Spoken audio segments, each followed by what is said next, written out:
empezar precisamente con el estudio. Vamos a iniciar con el estudio, pero quisiera que me acompañaran a hacer una oración. Vamos a rogarle a Dios que nos ayude y nos hable en esta hora. Amado Dios, gracias te damos, agradecemos la oportunidad de reunirnos en tu nombre. Gracias porque tú eres bueno, Señor, tú eres misericordioso. Tú, Señor, eres el que cuidas de nuestras vidas. Tú eres el que vela, Señor, por nosotros. Gracias, Señor, por la oportunidad de reunirnos para escuchar tu palabra, para escudriñar tu palabra. Rogamos en el nombre de Jesús que nos ayudes para poder recibir, Señor, el mensaje que quieres darnos, la palabra que quieres, Señor, compartirnos, ministrarnos. Te suplicamos en el nombre de Jesús que nos ayudes en esta reunión, Señor. Muchas gracias en el nombre de Cristo. Amén y amén.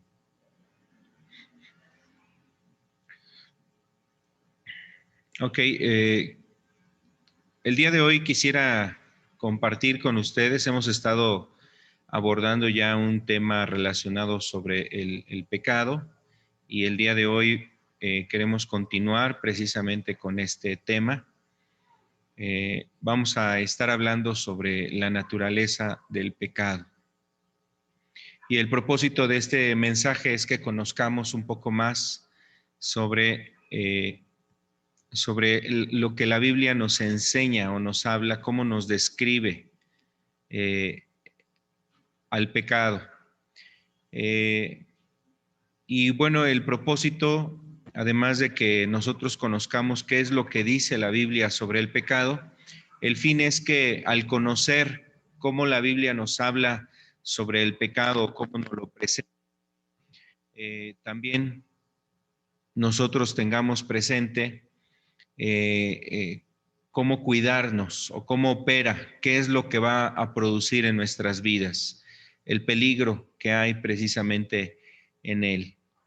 Entonces, ese es el propósito de este mensaje. Entendamos que el pecado no es algo sencillo, ligero, no es algo con lo que se puede bromear, sino que realmente es algo que produce consecuencias en nuestra vida, y las consecuencias muchas veces son consecuencias trágicas, aún para nuestra vida espiritual. Entonces, ese es el propósito de que veamos esto en este estudio. Y bueno, aquí van a estar apareciendo los textos. Si algún texto no aparece ahí en la pantalla, le invito a que tome la nota de la cita y lo puede usted estudiar con más calma ya en casa o en algún momento, en algún tiempo que usted tenga para poder repasar este pasaje. Entonces, vamos a ver un texto que aparece aquí en la pantalla, que está en Romanos, en el capítulo 6, verso 23, Romanos 6, verso 23. Y bueno, pues aquí es donde iniciamos precisamente a hablar sobre este asunto que la Biblia nos denomina también como el pecado. En Romanos 6, 23 dice, porque la paga del pecado es muerte, mas la dádiva de Dios es vida eterna en Cristo Jesús, Señor nuestro. Porque la paga del pecado es muerte. Y este texto nos está haciendo referencia a una consecuencia que produce el pecado en nuestras vidas. ¿O qué es el costo? ¿Cuál es el costo del pecado en nuestras vidas? Tiene un costo. No hay nada en esta vida que no tenga un costo, ¿no? Todo tiene un costo y el pecado también tiene un costo. Entonces, aquí Dios nos está haciendo referencia a que el pecado conlleva un costo, y el costo es aún el que nosotros perdamos la vida. Dice ahí que la paga del pecado es la muerte. Y bueno, cuando en la Biblia habla de la muerte, nosotros pensamos quizás en la muerte solamente en la muerte biológica, es decir, cuando ya deja de latir nuestros corazones, cuando ya dejan de funcionar nuestros pulmones, cuando a lo mejor algunos de nuestros órganos ya nuestros órganos han dejado de funcionar. Pensamos en la muerte en eso. Y sí, en efecto, eso es parte de lo que la Biblia habla, que es la muerte. pero la muerte también se refiere, en la Escritura, se refiere a una separación de Dios. Es decir, cuando el hombre está lejos de Dios, no hay vida en el hombre, en un sentido no hay vida, en el sentido en el sentido espiritual. Dios es el que originó la vida, de él procede la vida. Y Jesús así lo decía, dice, yo soy el camino, la verdad y la vida. Él es la vida, entonces si nosotros estamos separados de Dios, entonces podríamos pensarlo de esta forma, no hay vida en nosotros. Y el pecado va a producir eso, va a producir una separación entre nosotros y Dios. Eso lo vemos aún cuando la Escritura nos muestra en Génesis cómo Adán y Eva pecaron, no pudieron ya estar más en ese lugar donde Dios estaba, en el Edén, no podían estar cerca de Dios. También en Isaías capítulo 59, verso 1 y verso 2 dice que hay una división, dice, la mano de Jehová no se ha cortado para salvar, ni su oído se ha cerrado para oír. El verso 2 dice, pero vuestras iniquidades han hecho división entre vosotros y vuestro Dios, y vuestros pecados han hecho ocultar de vosotros su rostro para no oír. Eso lo dice en Isaías 59, verso 2. Entonces, el pecado nos separa precisamente de Dios. Y bueno, con esto que estamos refiriendo, estamos hablando de que esto es parte de la consecuencia del pecado, la muerte, no solamente biológica, sino espiritual. Estamos separados de Dios. Y también otra muerte que hace referencia a la Escritura, particularmente en el libro de Apocalipsis, le llama la muerte segunda. La muerte segunda se refiere a aquella muerte eterna, aquella separación por toda la eternidad de Dios, es decir, donde ya no estaremos, ya no tendremos la oportunidad de reconciliarnos con Dios y poder estar con Él, o sea, ya no habrá oportunidad. Después de esta vida, cuando sea el juicio, Dios declarará una sentencia eterna para todas las personas.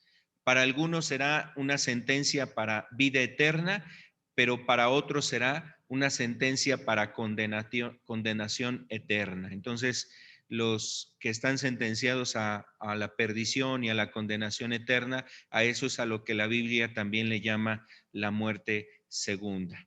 Ya no habrá oportunidad, pues, de estar con Dios en la eternidad. Entonces, en este sentido, esto es lo que nos habla la Escritura sobre el pecado, y esa es la consecuencia o la paga que amerita el pecado. Entonces, esto es algo que necesitamos nosotros tener presente. Por eso el pecado, cuando la Biblia nos habla del pecado, no es algo sencillo, no es algo común, no es porque todos lo hacen, no es una situación que uno diga, pero es que ¿quién no peca? O sea, olvidémonos de esos pensamientos, de esos argumentos que a veces tratamos nosotros de tomar para a lo mejor justificar algún acto de nuestras vidas y sobre todo actos pecaminosos. Entonces, la verdad es que la Biblia nos hace referencia a esto para que tengamos cuidado respecto al pecado. Veamos el siguiente punto. Solamente para recordar, hemos comentado ya que cuando el hombre peca, se rebela en contra de Dios. Es decir, el pecado es quebrantar los mandamientos, ofender la ley de Dios, eso ya lo hemos comentado. El siguiente punto, el pecado son las acciones voluntarias, esto también ya lo comentábamos, son acciones voluntarias de desobedecer las leyes morales de Dios. Esas leyes que Dios ha establecido. ¿Cuáles son las leyes morales que Dios tiene? Dios ha establecido una ley moral y el primer medio por el cual nosotros conocemos la ley moral de Dios es nuestra conciencia. Nuestra conciencia es como un juez interno que nos ayuda a entender entre lo bueno y lo malo. Y, por ejemplo, a veces cuando una persona va a hacer algo que está mal, ese juez interno empieza ahí a alarmarlo, a inquietarlo y a decirle, ¿qué vas a hacer? Ten cuidado, eso no es correcto, te van a mirar, te vas a meter en problemas, vas a destruir tu familia, vas a tener un serio problema, etcétera. Está esa conciencia ahí amonestando ante los actos que la persona pueda en ese momento o quiera en ese momento llevar a cabo. Cuando son pecaminosos, la conciencia entonces estará advirtiéndole. Entonces, ese es el primer órgano, por decirlo así, con el que nosotros podemos conocer entre lo bueno y lo malo. Y es un órgano que nos acompaña toda nuestra vida y se va desarrollando, por ejemplo, desde la niñez.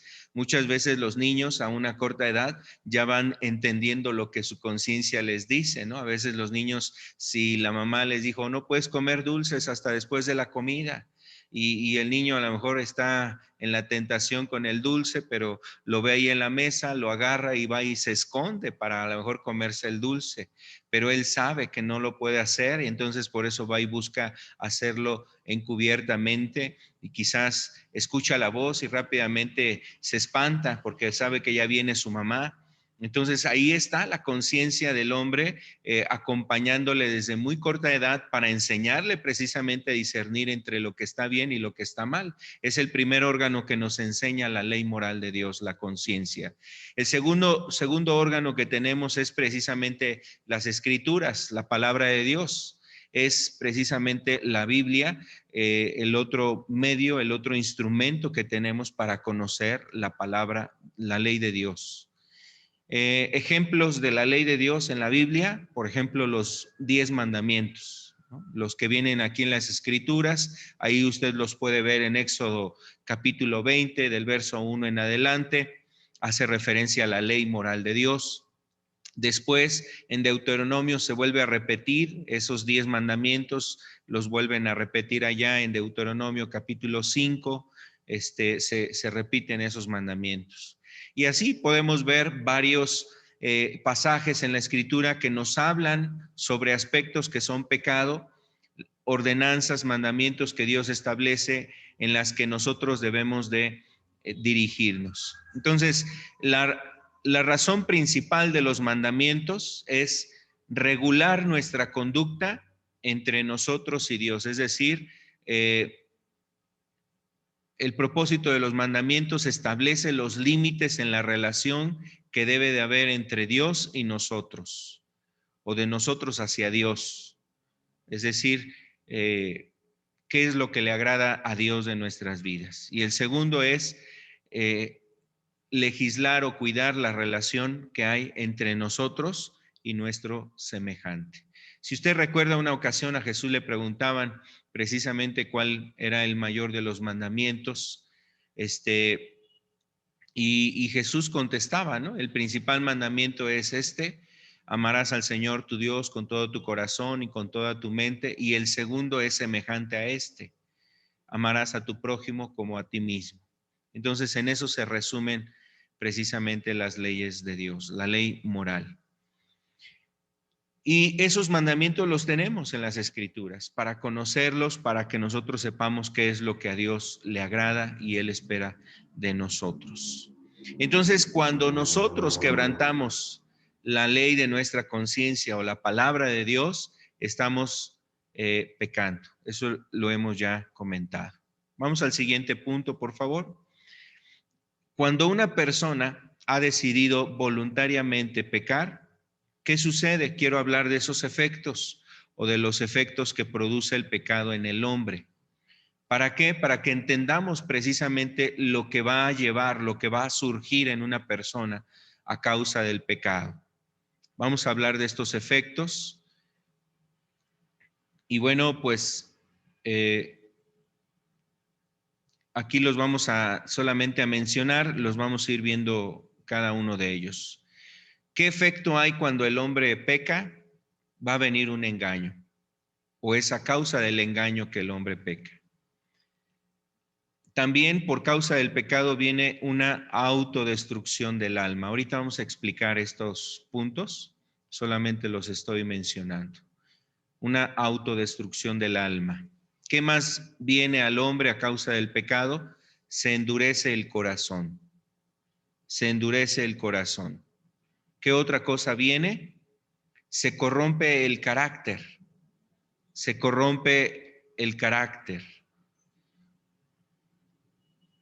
Y la última efecto que viene es la condenación, es decir, pues la consecuencia final, ¿no? Podríamos decir, la consecuencia final o el efecto final al pecado.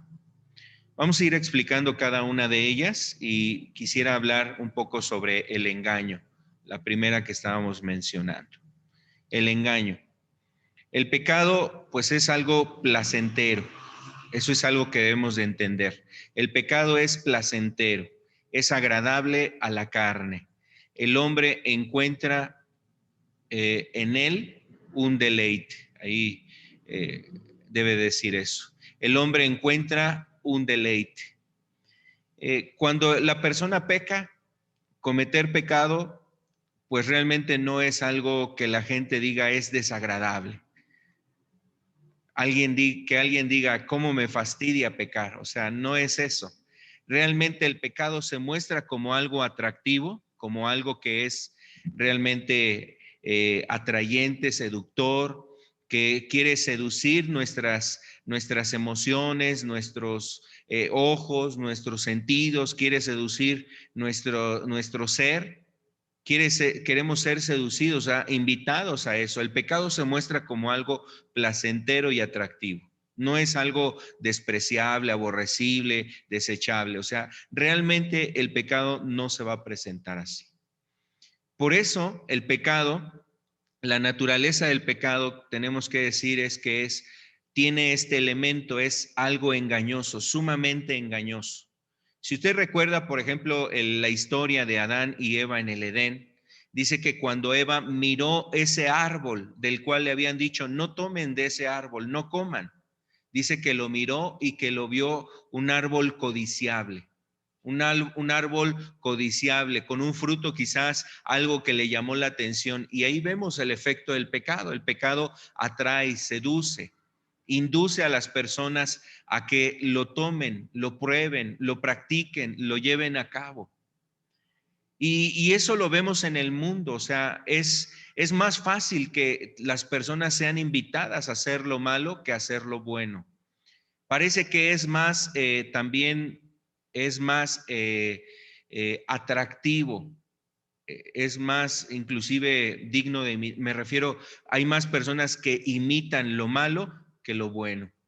¿Por qué? Porque de alguna forma atrae el pecado. El pecado es algo muy atrayente. Entonces, tiene esta naturaleza el pecado. Se muestra como algo sumamente atractivo, pero hay un poder en el pecado y es el engaño. Uno de los efectos que produce el pecado es engañar, hacer pensar que las personas antes de cometerlo, nada les va a suceder, no va a pasar nada, no va a haber ningún problema, después haces esto y lo solucionas, después, mira, te arrepientes, después, arreglas las cosas, te disculpas y ese es el engaño que hay precisamente en conjunto con el pecado. Entonces, es algo que se muestra placentero, pero realmente sus efectos y sus consecuencias son perjudiciales en gran manera. El pecado es algo sumamente engañoso. Es algo sumamente engañoso. Vamos al siguiente punto. ¿Sí me...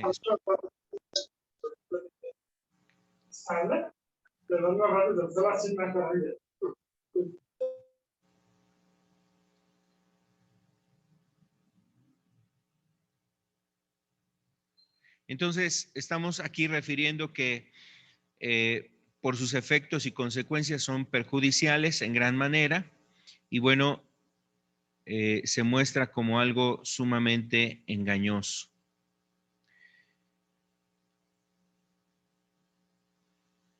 Y bueno, decíamos, amados hermanos, amigos, que el pecado tiene esta cualidad y el diablo usa también su artimaña para engañarnos y mostrarnos que el pecado va a ser algo de lo cual no nos vamos a arrepentir, lo vas a disfrutar, no va a haber problemas, es algo agradable, lo dejas cuando tú quieras.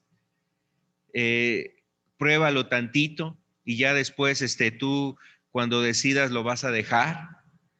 Y normalmente se muestra así, se muestra como si hubiese ventajas y beneficios al probar y al participar del pecado. Pero realmente es esto, este es el punto, el pecado es algo sumamente engañoso. Había una historia donde un misionero en una ocasión se fue allá a Colombia a predicarle a una tribu y él quería llevarles el evangelio a toda esa tribu, pero pues no lo recibieron bien las personas ahí en la selva, lo recibieron a flechazos. Entonces lo tomaron prisionero, se lo llevaron a una de sus chozas y de repente él estaba inclusive enfermo, tenía una flecha en uno de sus glúteos incrustada y estaba muy enfermo del estómago, muy débil, deshidratado, con fiebre y empezaron ahí a atenderlo, a cuidarlo, se compadecieron de él. Pero pasó un tiempo y tenía demasiada hambre, no había comido nada, solamente le habían estado dando algunas frutas y un poco de agua, pero tenía demasiada hambre. Y de repente era tanta su hambre que se acercó un motilón, un indio de ahí de la selva en Colombia, y entonces le trajo algo que parecía como una salchicha. Y cuando la ve, pues del hambre que tenía, la probó, la comió. Y cuando empieza a ver hacia otro lugar, ve que hay otras cosas de esas que todavía no las habían puesto al fuego y resulta que eran gusanos, unas larvas gigantescas que se estaban comiendo, pero dice que cuando él la comió, al momento le sabía como a huevos con ¿cómo se llama? Con tocino. Entonces, del hambre que tenía, parece que así le dio ese sabor. Y bueno, la anécdota es porque a veces el pecado nos puede parecer así, como si fuese algo sabroso, pero no alcanzas a entender lo que realmente te estás comiendo. Como este hombre, este misionero, hasta que vio aquellas larvas ahí, entonces ya le cayó el 20 de qué fue lo que se había comido, pero al principio le supo pues algo muy rico. Así es el pecado es algo engañoso y de repente cuando despiertas a la realidad te das cuenta lo que hiciste, el daño que va a producir, la destrucción que genera en tu vida. El pecado así es. Y tenemos que verlo de esa manera. Entonces, eso es lo que nosotros necesitamos observar. Vamos al siguiente punto. Existe un poder en el pecado. Su poder es engañoso. Por ejemplo, pudiéramos pensar que a través del pecado las personas piensan encontrar libertad. Imaginemos en una persona que tiene enojo.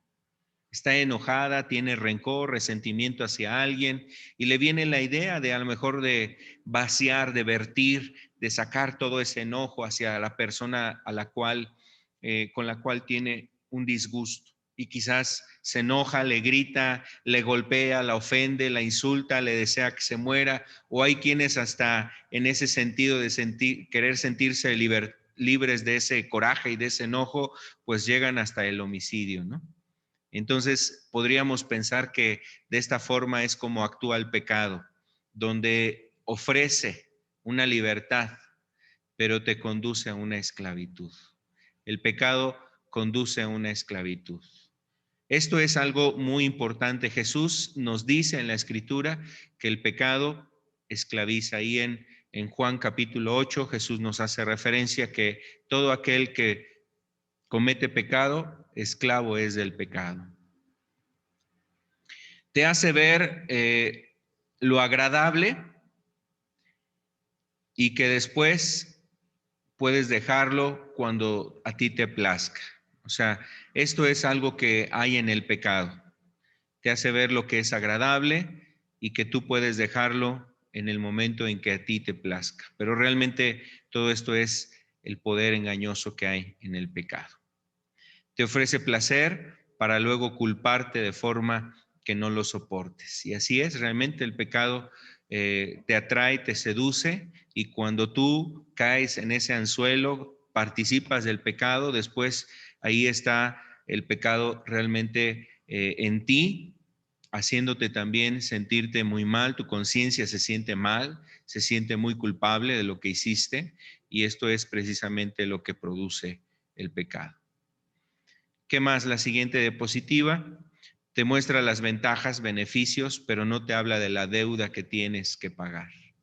Como, como lo que vas a disfrutar. Es como cuando entras ahí a un centro comercial y ya ves que te están esperando con el ofrecimiento de una tarjeta, ¿no? Ándale, mire, nada más présteme su INE y aquí le dejo su tarjeta, sin comprobar ingresos, sin buscar si tiene adeudo o algo por el estilo. Y bueno, parece todo muy fácil. Y entonces ya te la dan y pasas ahí, llenas el carrito y llenas ahí de cosas y todo. Y no duele pasar ahí en la caja y que te pasen la tarjeta, la checas. O sea, no sientes nada, no pasa ningún dolor. Pero después cuando ya te llega el recibo, ya cuando te llega la cuenta ahí a tu casa, ese recibo te llega y te dice, ¿sabe qué? Pues debes 5,000 pesos. Ay, entonces, realmente el pecado parece que así es. Parece que solamente son beneficios y no te das cuenta de la deuda que realmente te deja. El pecado es de esa manera, actúa de esa forma. El siguiente punto te hace creer que todo está bien mientras nadie lo sepa. Te hace creer que todo está bien mientras nadie se entere. Pero es muy amable. Pero eso nunca va a suceder. Nunca va a suceder. Tú no vas a poder engañar a tu conciencia. Tu conciencia sabe que has hecho algo indebido. Y hay personas que a lo mejor nadie supo lo que hizo. Hay casos, ¿no?, de personas que han asesinado, han cometido asesinatos y no pueden callarse eso. No pueden quedarse callados. Tienen que ir y hablar y declararlo y comentarlo con alguien, y sienten que si no lo hablan, están ahí por dentro, están a punto de estallar. Y van y se declaran culpables, se confiesan, porque no pueden guardar eso. O sea, aunque nadie los haya visto, pero su conciencia, su interior, ese ser interno está ahí diciéndoles, hiciste mal. Y no los deja tranquilo y no los deja en paz. Entonces, en primera instancia, no podremos engañar nuestra conciencia. Y en segundo lugar, mucho menos a Dios. Entonces, parece que nadie lo ha visto, pero realmente hay dos testigos. Uno es Dios y el otro es nuestra conciencia. Amados, el pecado es engañoso. Veamos esta cita de Romanos 6:21. Romanos 6:21 dice, pero ¿qué fruto tenéis de aquellas cosas de las cuales ahora os avergonzáis? Porque el fin de ellas es muerte. El fin de ellas es muerte. Entonces, aquí lo que nos está diciendo el apóstol Pablo es que está haciéndole recordar a los creyentes, les está haciendo recordar de esa vida antes de Cristo, antes de venir a Cristo, cómo era su vida, muchos de ellos en el pecado, en la maldad, en distintos pecados que tenían cada uno de ellos, y les dice, acuérdense de esas cosas, pero acuérdense de eso para pensar, para recordar qué fruto bueno, qué cosas buenas obtuvieron de toda esa vida de pecado. Y por ende la respuesta es nada. Al contrario, más bien se sienten ahora avergonzados de esa vida que llevaron. Están avergonzados de esa vida que llevaron. Y entonces al final de ese versículo les dice, les digo algo, el fin de todo eso que ustedes hicieron fue la muerte. Es decir, el fin va a ser la muerte eterna. Entonces, amado, estamos viendo que una de las consecuencias del pecado es la muerte. Y nosotros debemos de darnos cuenta que el pecado nos engaña. Y a veces cuando nos damos cuenta de lo que hemos hecho, pues realmente nos sentimos avergonzados de lo que hemos llevado a cabo. Qué bueno que haya eso. Si alguien se siente avergonzado por lo que ha hecho, pues Dele gracias a Dios en el sentido de que está siendo sensible, pues, su corazón, su conciencia, recordando lo que hizo en el pasado. Vamos al siguiente punto, lo que nos dice aquí el Salmo 7, verso 15 y verso 16. El Salmo 7, verso 15 y verso 16. Pozo ha cavado y lo ha ahondado. Y en el hoyo que hizo caerá. Su iniquidad volverá sobre su cabeza y su agravio caerá sobre su propia coronilla. Es lo que nos dice el Salmo capítulo 7, versículo 15 y verso 16. Este salmo está haciendo referencia como una persona que, pues, en una ocasión se puso a construir un pozo, seguramente tenía un buen propósito, buscar agua, beneficiarse de ese pozo, y empieza a cavar, y lo hace lo más hondo posible hasta encontrar su meta, alcanzar su meta. Pero resulta que en ese pozo se cae. En ese pozo que él construyó, ahí se va a caer. Y es como una paradoja en la vida. Esto es algo que sucede. Imagínate una persona que quiso hacer un pozo para a lo mejor él beneficiarse, pero en vez de beneficiarse le fue para mal. Este pasaje nos deja ver que así sucede con el pecado, o lo que quiero yo transmitir con esto es que así sucede con el pecado.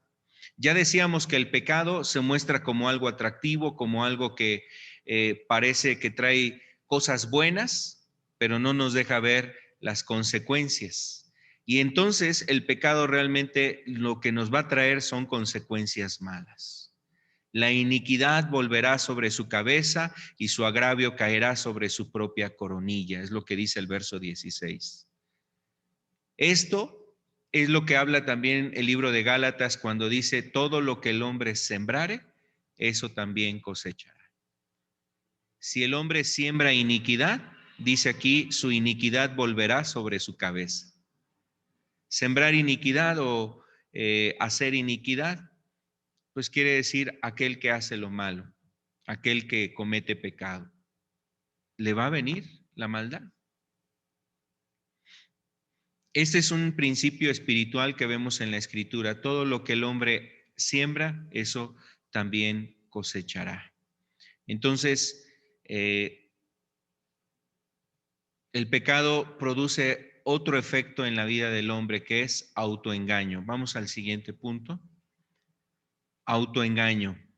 El autoengaño es cuando la persona busca justificar su acto o su pecado. Después de que una persona cometió pecado, empieza él a tratar de autoengañarse. Una forma de autoengañarse es justificando su acto o minimizándolo también, como diciendo, sí, hice esto, robé, mentí, pero pues ¿quién no miente? ¿Quién no se enoja? ¿Quién no roba? ¿Quién no hace esto? Entonces, ¿qué estoy haciendo yo ahí? Hice algo indebido, pero yo me estoy engañando, autoengañando. Estoy tratando de justificar mis actos o de minimizarlo. Y el pecado dirige al hombre a eso. No es tan malo, a veces piensa el hombre, no es tan malo, todo el mundo lo hace, pues ¿quién no peca? Si es una persona que conoce de la palabra, dirá, pero mira, recuerda a David, también David cayó en el pecado. Pedro también negó a Jesús hasta 3 veces y no peor, porque él hasta dijo maldiciones. Noé, mira, Noé, también hasta Noé se emborrachó. Entonces, ¿qué está haciendo la persona? Tratando de justificar su acto y su pecado. Si conoce la escritura, pues aplicará mal la escritura y obviamente tratará también de justificar ese acto. Entonces, ¿qué estamos viendo ahí? Una persona que se está autoengañando. Y pareciera que el pecado inclina o lleva a los hombres, lleva al hombre a ese estado, es decir, ya que cae en la trampa de cometer el pecado, después el mismo pecado te quiere llevar a tratar de ocultarlo, minimizarlo, justificarlo, esconder el pecado, decir no pasa nada, y este es precisamente el efecto del autoengaño. El siguiente punto, el objetivo del autoengaño es inhibir la conciencia, porque cuando tú empiezas a minimizar o a justificar el pecado, entonces tu conciencia se siente tranquila, no te está ahí alertando ni diciendo, ¿qué hiciste? Es que eso que hiciste no está mal. Mira, cuando se entere tu esposo, cuando se entere tu esposa, cuando se enteren tus hijos, cuando sepan tus padres lo que tú estás haciendo, cuando sepa tu jefe, cuando sepa esta persona lo que tú hiciste, o sea, ya no quieres estar escuchando esa voz que te culpa, que te hace sentir culpable por lo que hiciste, por el pecado que cometiste. Entonces el autoengaño viene como una forma de tratar de evitar que esa conciencia siga acusándonos. El autoengaño tiene como objetivo inhibir la conciencia. Entonces, por eso el pecado no es cualquier cosa. Porque si Dios nos creó con ese juez interno, entonces imagínate nosotros callarle la boca a ese juez que Dios nos ha puesto. ¿Cuántas personas han hecho eso? Y como veremos más adelante, este es el primer punto donde la gente empieza a corromper su vida cada vez más por estar callando y callando su conciencia. Y después, cosas que antes no se atrevía a hacer o la pensaba mucho para hacerlas, ahora ya no siente ni pena ni vergüenza y las hace a la luz del día. ¿Por qué? Porque ha inhibido su conciencia. El siguiente punto, hablando ahora sobre otro elemento, otro efecto que produce el pecado, es la destrucción del alma. La destrucción del alma. ¿Por qué hablamos de la destrucción del alma? ¿O a qué nos referimos? Nos referimos al hecho de que esa conciencia que se adormece, Dios nos puso ese juez interno, pero cuando nosotros inhibimos la conciencia y estamos constantemente haciendo eso, entonces nuestra conciencia llega a un momento en donde se adormece, donde nuestra conciencia queda ya inhibida.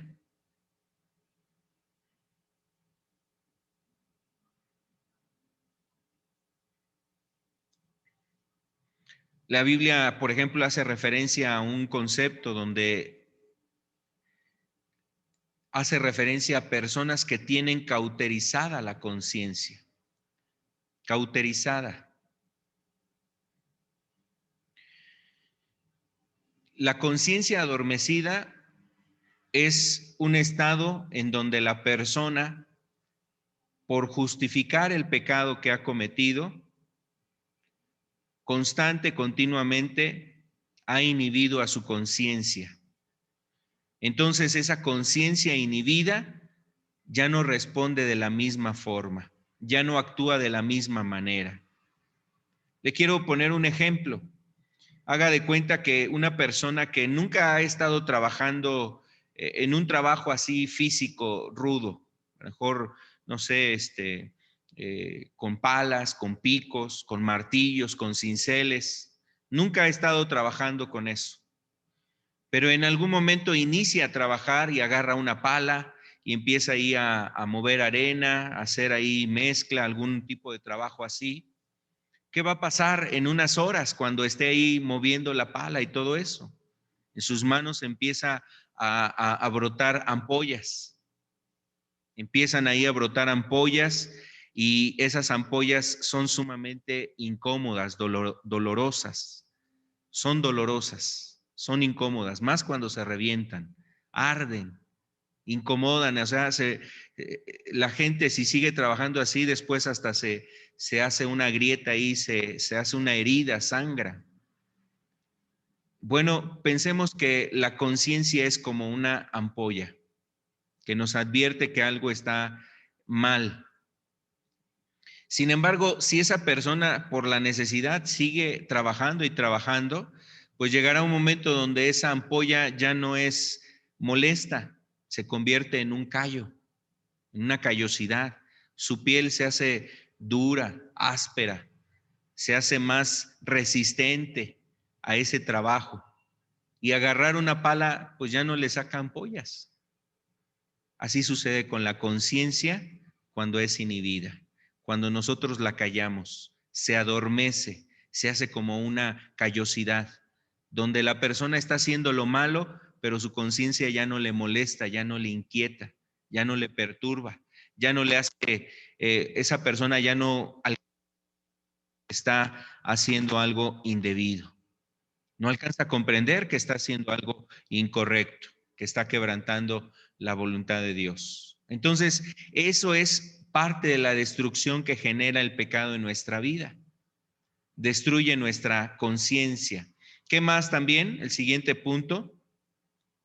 También afecta la capacidad de razonar. Afecta la capacidad de razonar. ¿Usted qué pensaría? ¿Hacer algo que te daña es irracional o racional?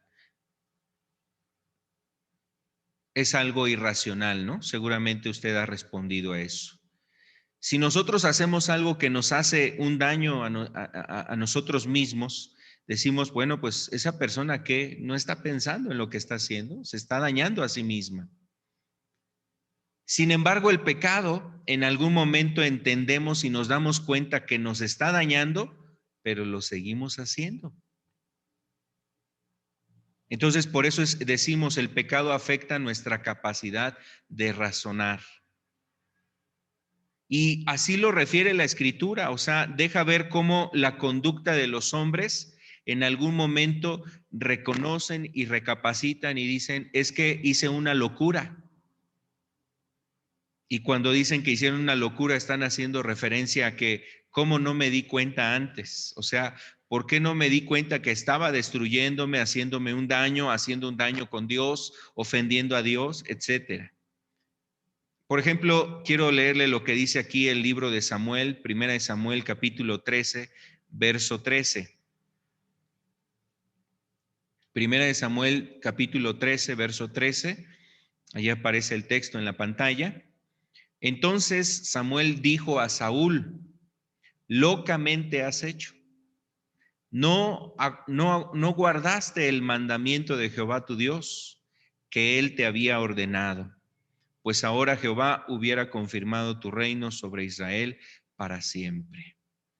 En este caso es el relato del rey Saúl, cuando Dios le había dado una ordenanza, tenías que hacer esto, tienes que hacer esto, ve, haz esto que yo te pido, pero Saúl hizo parte solamente, hizo una parte de lo que Dios le encomendó, y el profeta Samuel le dice, hiciste muy mal, o sea, hiciste locamente. No pensaste lo que estabas haciendo. No razonaste que lo que estabas haciendo era equivocado y que era algo que Dios no te había pedido. Entonces, vemos en la Escritura cómo refiere cuando el hombre ha pecado o peca, lo hace ver como el hombre está actuando irracionalmente. Otro ejemplo más lo podemos ver aquí en el Salmo 38, verso 5, Salmo 38, verso 5.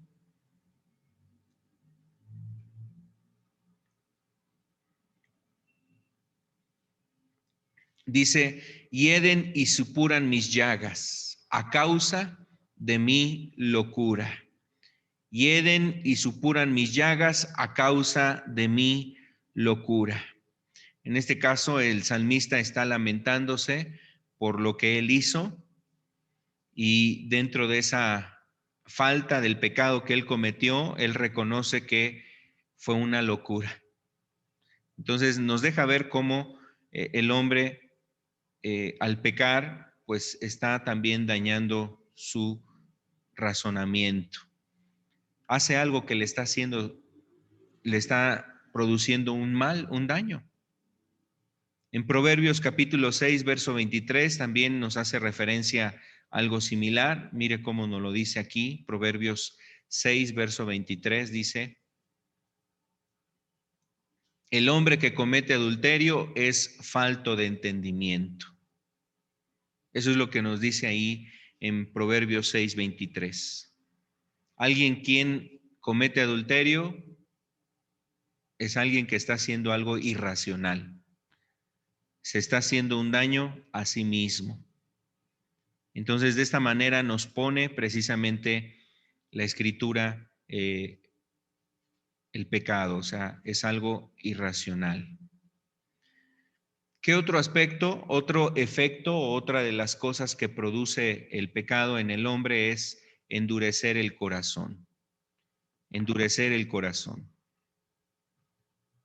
Dice aquí el libro de Hebreos capítulo 3, verso 13, Hebreos 3, verso 13, antes, exhortaos los unos a los otros cada día, entre tanto que se dice hoy, para que ninguno de vosotros se endurezca por el engaño del pecado. Para que ninguno de vosotros se endurezca por el engaño del pecado. En el libro de Hebreos capítulo 3, verso 13.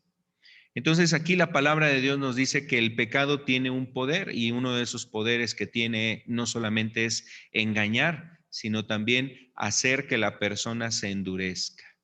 Y como ya lo relacionábamos hace un rato, por ejemplo, con la conciencia, cuando el hombre está buscando justificar su acto, su conciencia se adormece, se cauteriza, su conciencia está inhibida.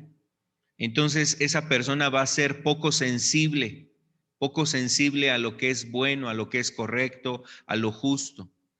También es poco sensible al dolor de los demás, porque como decíamos hace un momento, también el pecado como que afecta la razón de la persona, del hombre, tanto de hombre, mujer, ancianos, niños, o más bien jóvenes, adolescentes, o sea, afecta la razón y hacen cosas que son para su propio daño. Bueno, también endurece porque por un lado el hombre está cometiendo pecado y no desiste del pecado aun cuando vea a otras personas sufrir por lo que él está haciendo. Está sufriendo la esposa, está sufriendo los hijos, está sufriendo quizás ahí algún familiar cercano, alguna persona cercana o quizás hasta una persona inocente que nada tiene que ver.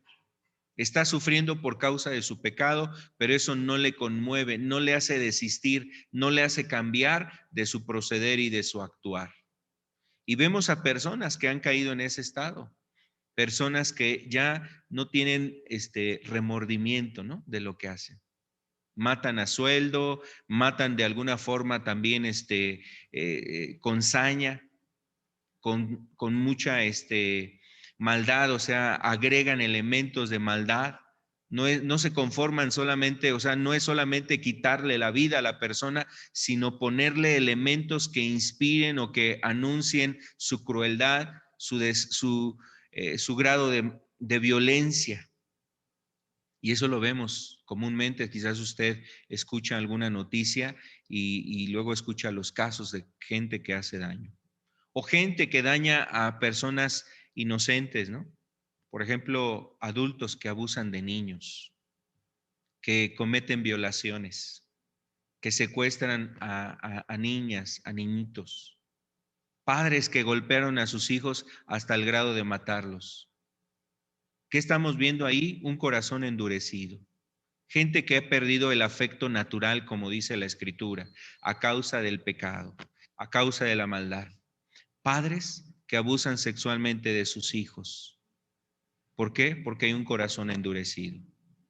Estas cosas son las que vienen como parte del pecado. El pecado no es algo solo, no es algo aislado, no es un acto así exclusivo, aislado. Conlleva una gran cantidad de cosas y esto que estamos hablando son los efectos que acompañan el pecado. El siguiente punto.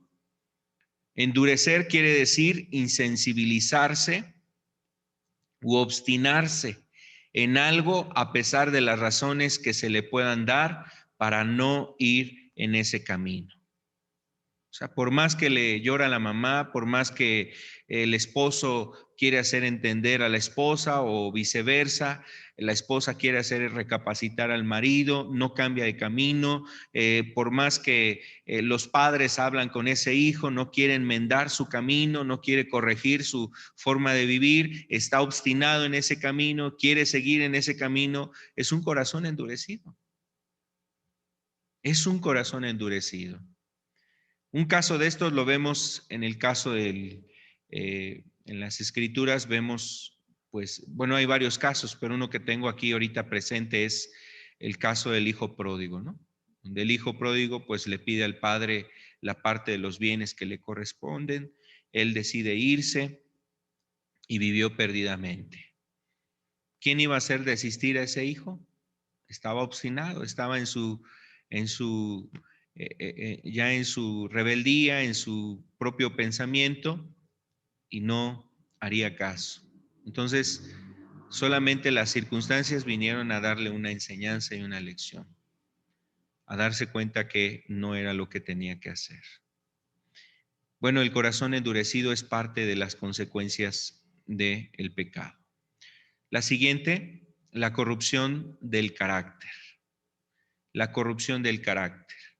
Y la corrupción del carácter nos referimos al hecho de que una persona ya no solamente practica el pecado, ha aprendido a callar su conciencia, ya no solamente suele justificarse, a lo mejor hace cosas que le están dañando, que dañan a otros, es insensible al dolor de otras personas, pero también no solamente es eso.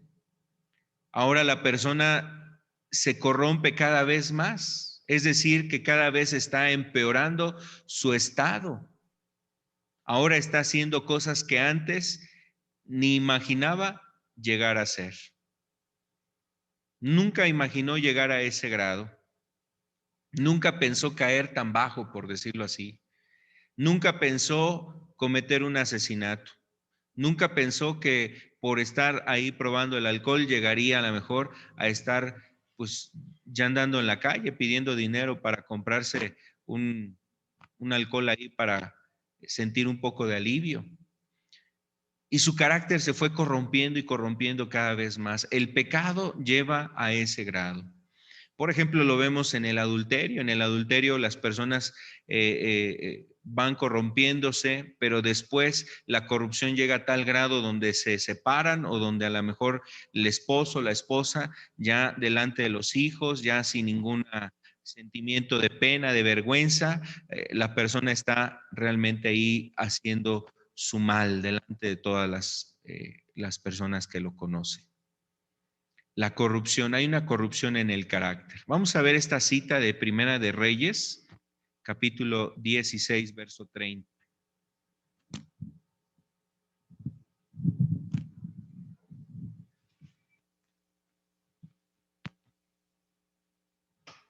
Primera, en el capítulo 16, verso.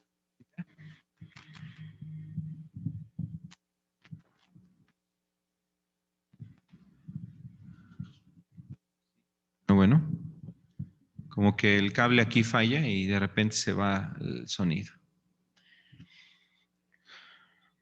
Dice aquí, y reinó Acab, hijo de Omri, sobre Israel en Samaria 22 años. Y Acab, hijo de Omri, hizo lo malo ante los ojos de Jehová, más que todos los que reinaron antes de él. Entonces, la corrupción del carácter tiene que ver con una persona que le ganó en maldad a los que le antecedieron. Y como que va agregando elementos récord a su historial de maldad. Cada vez se va corrompiendo más, cada vez se va denigrando más, cada vez es más grosero, cada vez es más frío, cada vez es más maldiciente, cada vez es más codicioso, cada vez es más mentiroso, cada vez es más adúltero, cada vez es más mujeriego, cada vez es más borracho, cada vez es más enojón, cada vez es más, y o sea, hay más y más y más. A eso nos referimos con la corrupción del carácter.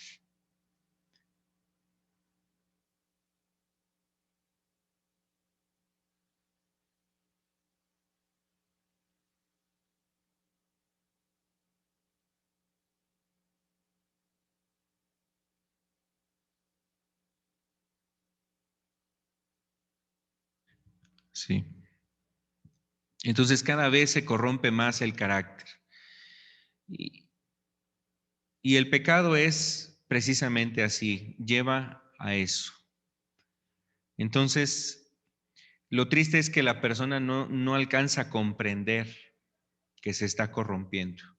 Los que sí se dan cuenta son los que están ahí a su alrededor, compañeros en el trabajo, en la oficina, a los familiares en la casa, vecinos, amistades, algún conocido que de repente lo dejó de ver y lo vuelve a ver en determinado tiempo y dice, oye, pues yo veo que ya has cambiado mucho, te veo que cada vez estás más mal en esto. Él es el único que no se da cuenta que ha ido corrompiéndose cada vez más en su carácter. Se corrompe esa forma de vida y ese carácter porque el pecado es el que reina, amado. En un corazón así, el pecado es el que está reinando. Vamos al siguiente punto. Entonces, en este sentido, la corrupción del carácter, la persona aumenta la frecuencia y la variedad de pecados. Aumenta la frecuencia y la variedad de pecados. Ya no es algunas veces, ya no es de vez en cuando, ya no es en algunas ocasiones, sino que es algo constante, continuo, y cada vez más descarado el asunto, es más abierto, más notorio. Da como resultado corrupción de valores y principios. Porque da como resultado esto, decimos, porque inclusive esa persona en algún momento quizás era de los que opinaban que era malo mentir, era malo robar, era malo hacer esto, era malo aquello. Opinaban eso y tenían esa postura, tenían principios, tenían valores. Pero como el pecado ha tomado control, ahora se han olvidado de los principios y de los valores.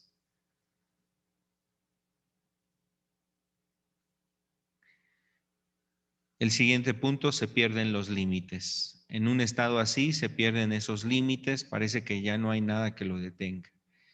Y nuevamente la historia del hijo pródigo hace ver una persona así. El hijo pródigo se fue a vivir y, como dice ahí, vivió perdidamente, malgastó todos sus bienes hasta que le empezó a hacer falta. O sea, perdió los límites hasta que los límites, las situaciones, las circunstancias le vinieron a poner el límite. Se dio cuenta de todo lo que él había hecho. Y por último, la condenación, ¿no? Decíamos que el último aspecto del pecado es la condenación. La condenación. Y esto lo referíamos ya por lo que nos hace, lo que nos dice la Escritura. ¿Podemos ver la segunda diapositiva, por favor?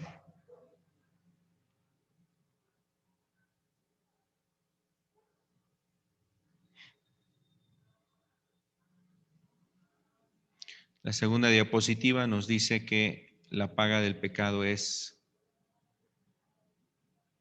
la muerte.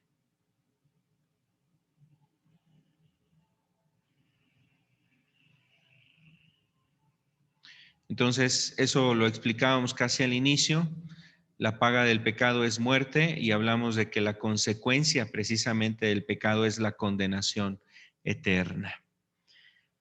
Estos aspectos tienen que ver con el pecado y el peligro del pecado, amados. Entonces, el pecado no es cualquier cosa. ¿Quién puede salir? Seguramente usted ha escuchado casos de gente que quiere cortar con vicios, que quiere cortar con cosas que está haciendo, dejar ahí a lo mejor una relación que ha destruido, está destruyendo su vida. personas que quieren buscar un cambio, ser diferentes, dejar de enojarse, dejar de gritar, dejar de ser personas que estén guardando ahí resentimiento, rencor. Y parece que todas esas cosas les cuestan trabajo y no lo logran hacer por sus propias fuerzas. Entonces, eso deja ver cómo el pecado ha echado sus redes, sus lazos, ha echado precisamente todo lo que él tiene, el pecado, para esclavizar al hombre y para atarlo en una condición espiritual donde el hombre no se puede ayudar por sí mismo, donde el hombre no puede ser liberado por sí mismo, sino que necesita la intervención divina. A veces el hombre quiere buscar la ayuda del hombre, pero ¿será lo más adecuado? ¿El hombre te podrá ayudar a vencer el pecado? ¿El hombre es el que te va a ayudar a salir del pecado, de un vicio, de una situación en tu vida espiritual donde tú estás atado a enojos, rencores, cadenas de pecado en tu vida? ¿El hombre podrá ayudarte en eso? No, definitivamente no. El único que puede ayudarte a liberarte de ese estado espiritual es el Señor Jesucristo, porque Él vino a esta tierra, vino y tomó un cuerpo como el tuyo, como el mío, estuvo también tentado, resistió la tentación, venció al diablo, venció el pecado y vino a traer esa libertad para que nosotros también alcancemos esa libertad. Entonces, la única persona que nos puede apoyar y ayudar para ser libres del pecado es el Señor Jesucristo. Por eso dice este texto, Romanos 6:23, la paga del pecado es muerte, mas la dádiva de Dios es vida eterna en Cristo Jesús, Señor nuestro. Yo quisiera que termináramos aquí este estudio, pero vamos a escuchar un canto. Le invito a que reflexionemos. Vamos a cerrar nuestros ojos. Les invito a que meditemos.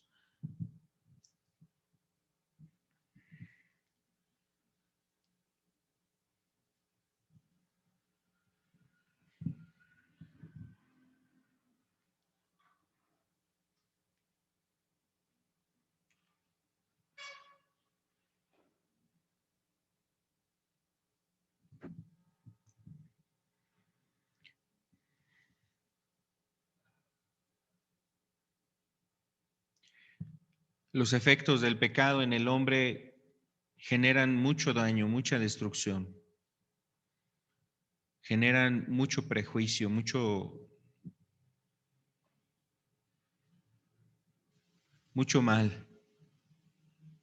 Hay engaño, hay autodestrucción, el corazón se endurece, se corrompe el carácter. Sobre todo viene una condenación.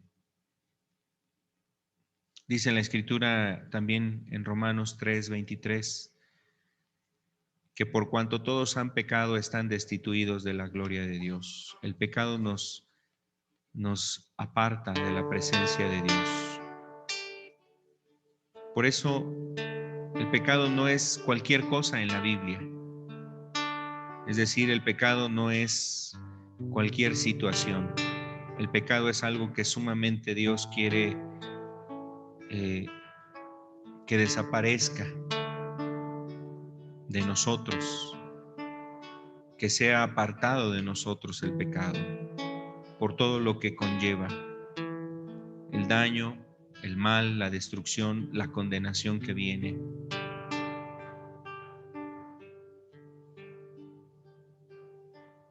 El pecado destruye precisamente al hombre, lo destruye en esta vida, lo destruye no solamente espiritualmente, sino aún en su mismo cuerpo puede ser destruido a causa del pecado, pero también lo destruye en el ámbito eterno, es decir, estará condenado en la eternidad.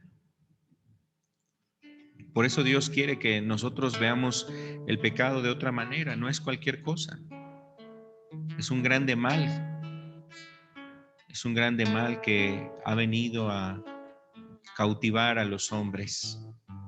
Quizás tú estás cautivo de pecado. A lo mejor hay un pecado en el que tú estás cautivo. ¿Cuál es ese pecado? Tú debes de conocerlo. ¿Y qué es lo que debemos de hacer? Seguir escuchando la voz de Dios, la palabra de Dios para que Él nos dirija. ¿Qué tenemos que hacer ahora? qué es lo que tenemos que hacer para poder ser libres del pecado. Él nos va a estar enseñando y hablando. Pensemos en esto y veamos el pecado de otra manera y pidámosle a Dios que Él nos siga hablando.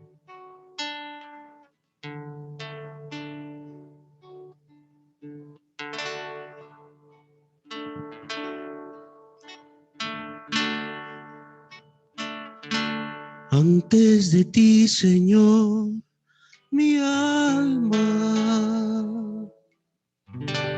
estaba vacía en gran soledad. Cuando llegaste tú, Jesús,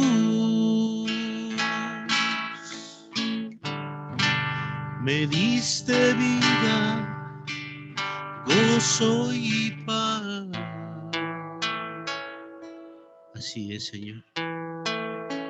Antes de ti, Señor, mi alma estaba vacía, Señor. Pero llegaste, Señor, y me diste vida, Señor. Y me diste paz, Señor, a mi corazón, Señor. Aquí están los corazones que vienen a buscarte el día de hoy, Señor. Háblale, Señor. Antes de ti, Señor, mi alma estaba vacía en gran soledad. Cuando llegaste tú, Jesús,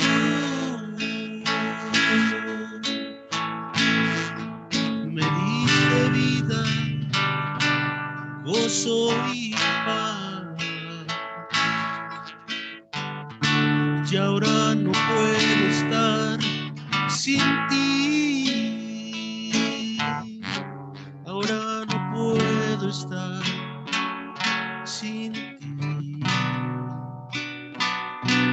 Te necesito cada día más.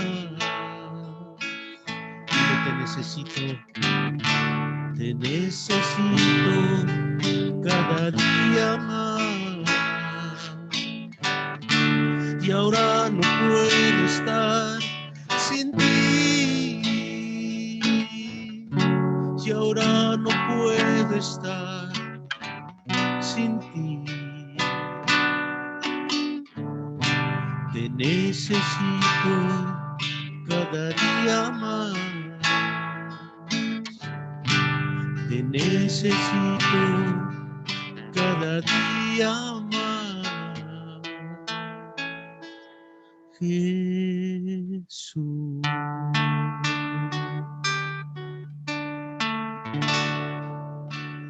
Señor, ahora no puedo estar sin ti, Señor. Te necesito cada día más, Señor. Mi alma estaba vacía, Señor, y le diste vida, Señor. Le diste paz, le diste gozo, Señor. Por eso hoy, Señor, te pedimos, en el nombre de Jesús, Señor, cambia mi corazón,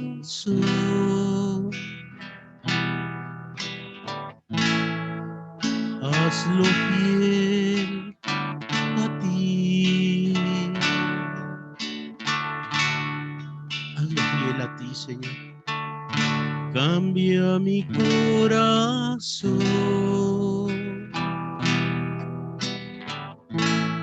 quiero estar en ti.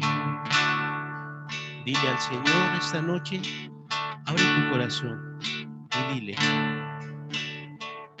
cambia mi corazón,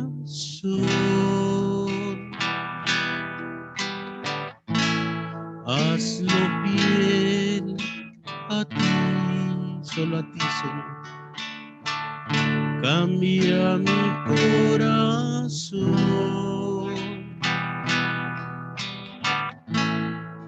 quiero estar en ti. Tú el alfarero, yo el barro soy.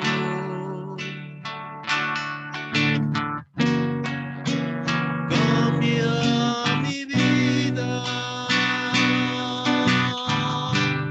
te lo pido.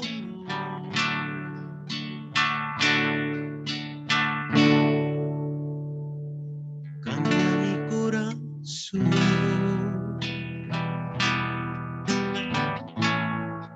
Necesito de ti, dile, necesito de ti, Señor.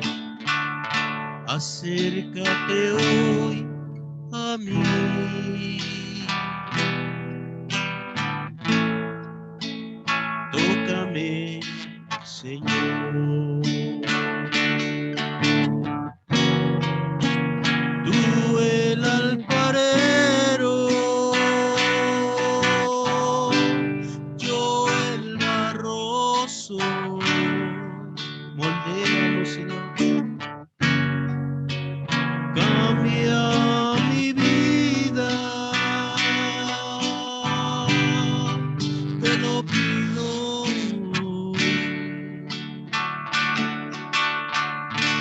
Tengo sed de ti. Dame de tu amor. Cambia mi corazón. Lléname de ti. Tú el alfarero, yo el barro soy.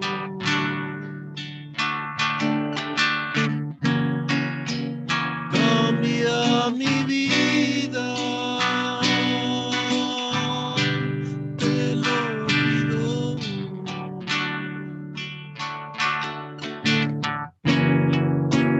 Tú el alfarero, yo el barro soy, Señor. Padre, cambia nuestra vida, Señor, el día de hoy, en el nombre de Jesús, Señor. Solo tú lo puedes hacer, Señor.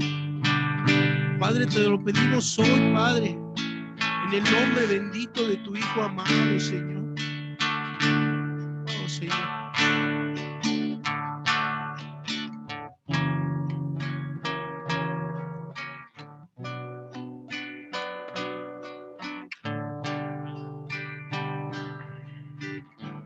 Así es, Señor, como este canto nos expresa, Señor, necesitamos que tú cambies nuestros corazones, Señor. Ayúdanos a conocer tu voluntad, a seguirla, a hacerla. Prepara nuestros corazones para lo que quieres seguir hablándonos, Señor. Hoy permite que tu palabra esté en nuestros corazones, siendo recordada, Padre, para ver de otra manera, para ver de forma diferente el pecado. Ya no verlo como algo común, normal, como algo cotidiano, Señor, sino ver, Padre, estas cosas realmente como tu palabra nos deja verlo, Señor.